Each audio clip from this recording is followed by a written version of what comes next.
Nah, Ini sekarang udah ada belum, Pak? hukum diindustrikan. Hal ini terjadi di masyarakat. Industri hukum ini, di mana hukum itu dibuat untuk Lah ya kepentingan itu, tersendiri. industri Bapak melihatnya? hukum. Industri hukum itu bisa ambil dari kasus ini kalau dispekulasikan. Seseorang yang bersalah, padahal yang salah banyak, dia ngaku sendiri. Kan industri. Dibuat pasalnya nanti, menurut hukum acara, kalau Anda tidak punya bukti, jangan paksakan. Oh, dia sudah ngaku kok. Industrinya begitu.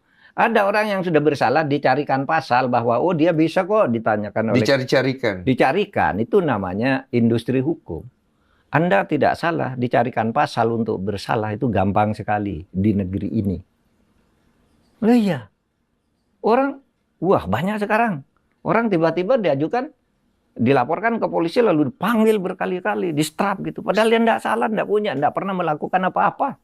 Saya jadi takut, Pak. Maksudnya Saya juga takut. sama takut sih. Saya juga takut. Iya. Kalau negara kayak gini, nanti kita pun kalau sudah tidak berdaya, tidak apa gitu, tiba-tiba tanah kita dirampas orang. Ini banyak. Saya Menko Polhukam tahu itu. Anda punya tanah, ini rumah ini, tiba-tiba dimiliki oleh staf Anda.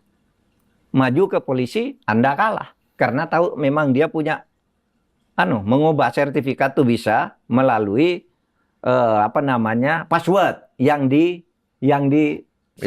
dipakai di Kementerian Kehakiman. Misalnya ini PT ya, kekayanya sekian. Passwordnya ada di Anda. Tapi tiba-tiba diubah di situ. Diubah di situ. Pemerintah bilang, "Lah Anda kan punya password, kok bisa berubah?" Lalu yang disalahkan yang Anda.